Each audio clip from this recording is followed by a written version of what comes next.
'Twas the night before Groundhog Day, in Colin and Janelle's house. Not a creature was stirring, not even a mouse. Of course not, we're talking about groundhogs.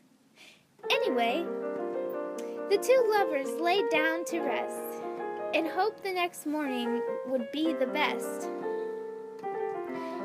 Groundhog Day comes but once a year, a holiday that should be accompanied with delicious beer. They awoke in the morning excited to see that up in the sky the clouds were raining. But not too much, but a little bit. They got out of bed and brushed their hair, put on their shoes and went down the stairs, out the front door and down to the street. It was off to the groundhog in hopes they would meet. Down the avenue and into a field to find what the groundhog prediction will yield. They went through the grass and past the trees, walked by pretty flowers, visited by bumblebees.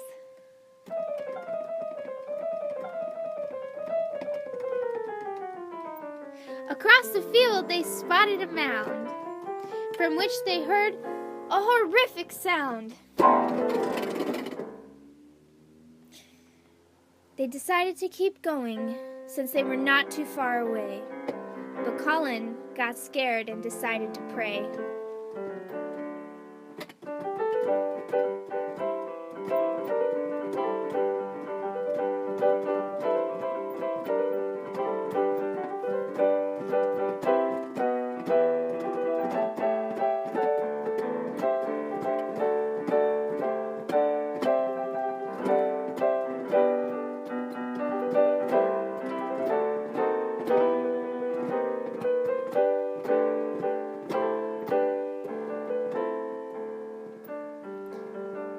Janelle said, "Colin, don't be afraid.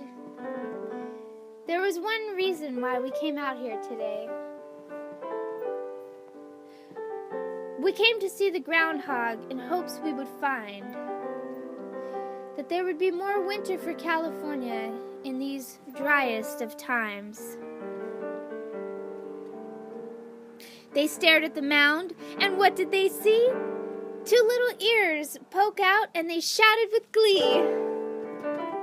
He had a fuzzy head and a little button nose, jumped out of the mound and looked at our toes. Janelle said, "Oh my, isn't he so cute? He's just as small as a piccolo flute." We looked at the groundhog, but no shadow could be found, which meant no more winter and no rain to come down. Colin approaches the creature, now with God on his side,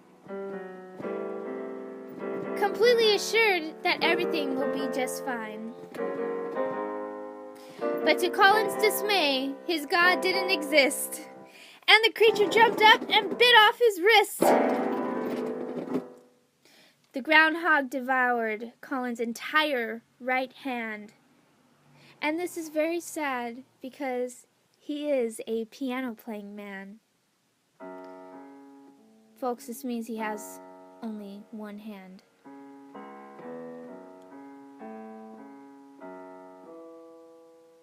Alas, luckily for Colin, Janelle prepared for the worst and gave him a spare hand she kept in her purse.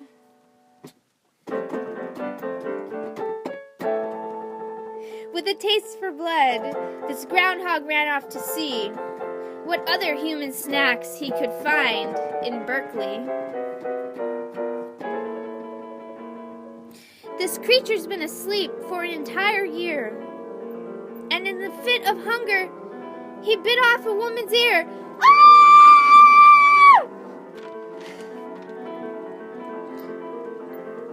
Colin ran back to his house, through the door and past his couch, threw open his closet with a big boom,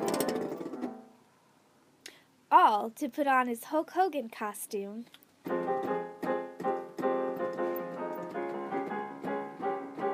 Colin Hulk Hogan now looks menacing and big,